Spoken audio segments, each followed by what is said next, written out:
Jadi kalau Hovifah dipasangkan dengan Anies itu punya probability untuk menaikkan secara signifikan suara Anies. Demikian juga AHY kalau dipasangkan dengan Anies punya peluang untuk naik secara signifikan suara Anies itu ketika berpasangan dengan AHY. Pernyataan sikap mereka untuk pengusungan lebih awal itu menjadikan posisi Anies Baswedan sebagai satu-satunya tokoh yang layak untuk dibawa ke tengah. Dibawa ke tengah ini artinya media bisa membicarakan, tokoh-tokoh dan jaringan-jaringan berpengaruh di masyarakat juga bisa membicarakan, sehingga wajar kalau seandainya elektabilitas dan popularitasnya langsung meningkat. Pasca turunnya Anies Baswedan ke daerah-daerah bersamai kampanyenya Nasdem, termasuk juga karena ada kepastian telah dideklarasikan oleh Nasdem, itu menjadi pemicu publik untuk kemudian memindahkan pilihan atau lebih yakin memilih yang sebelumnya belum punya pilihan. Itu saya kira satu. Yang kedua, Maret ini tentu dekat sekali dengan wacana bagaimana Demokrat termasuk juga PKS mengalami fase-fase solid terhadap koalisi, sehingga itu juga memicu nama Anies memuncaki perolehan elektabilitas dalam survei. Hasil yang benar-benar menjadi preferensi, menjadi referensi untuk kerja-kerja ke depan. Tidak hanya membaca elektabilitas, tapi juga membaca apa yang menjadi problem-problem real, karena survei kan suatu bentuk informasi simptom yang terjadi di tengah-tengah masyarakat kita. Jadi, saya Partai Nasdem tentu selama ini partai yang menggunakan scientific approach. Kalau dari pendidikan itu basis pemilih Pak Anies itu berasal dari SLTA dan kuliah, itu lebih dominan dan signifikan. Sementara basis pemilihnya Mas Ganjar itu lebih tingkat pendidikannya, kalau kita cross step analisis lebih dalam itu lebih banyak SD, SMP. Kemudian dari segi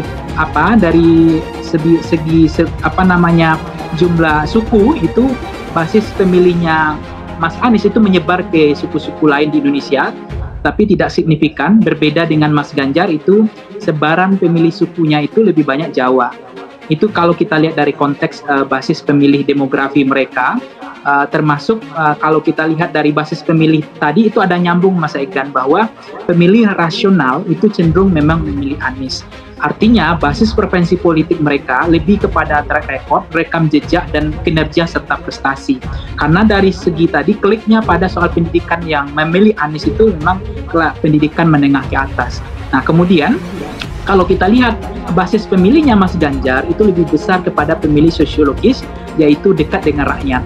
Nah itu kemudian yang menjadi mereka tidak terlalu signifikan fokus pada capture in zoom pada kinerja dan prestasi, tetapi perhatian dan dekat dengan rakyat itu menjadi pertimbangan utama mereka memilih Mas Ganjar. Berbeda dengan Pak Prabowo misalnya, basis preferensi politik mereka lebih kepada pemilih psikologis, yaitu karena tegas. Itu menjadi dasar mereka memutuskan pilihan calon. Hasil polling capres terbaru, elektabilitas Anies Baswedan semakin di atas angin. Ganjar Pranowo gimana? Dikutip dari Suara Cianjur, waktu terus berjalan, bursa capres semakin memanas menjelang pemilu 2024. Terbaru, dua akun Twitter umumkan hasil pollingnya. Pertama, _ILC Talkshow umumkan bahwa elektabilitas Anies Baswedan meningkat tajam dan berhasil meraih 65%. Sementara di peringkat kedua ada Prabowo Subianto dengan 19%. Ganjar Pranowo berada di posisi ketiga dengan nilai 16%. Polling ini dilakukan setelah pengumuman Ganjar Pranowo sebagai capres yang diusung oleh PDI Perjuangan dengan asumsi jika pemilu dilakukan hari ini.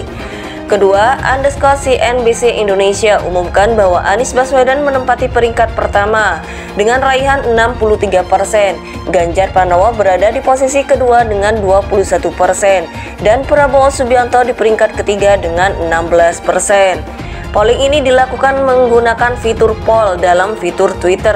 Konstelasi politik menjelang pemilu 2024 memang sudah mulai memanas. Hal ini dipantik dengan pengusungan Ganjar Pranowo sebagai capres dari PDIP. Di sisi lain, bursa cawapres juga sudah mulai memanas.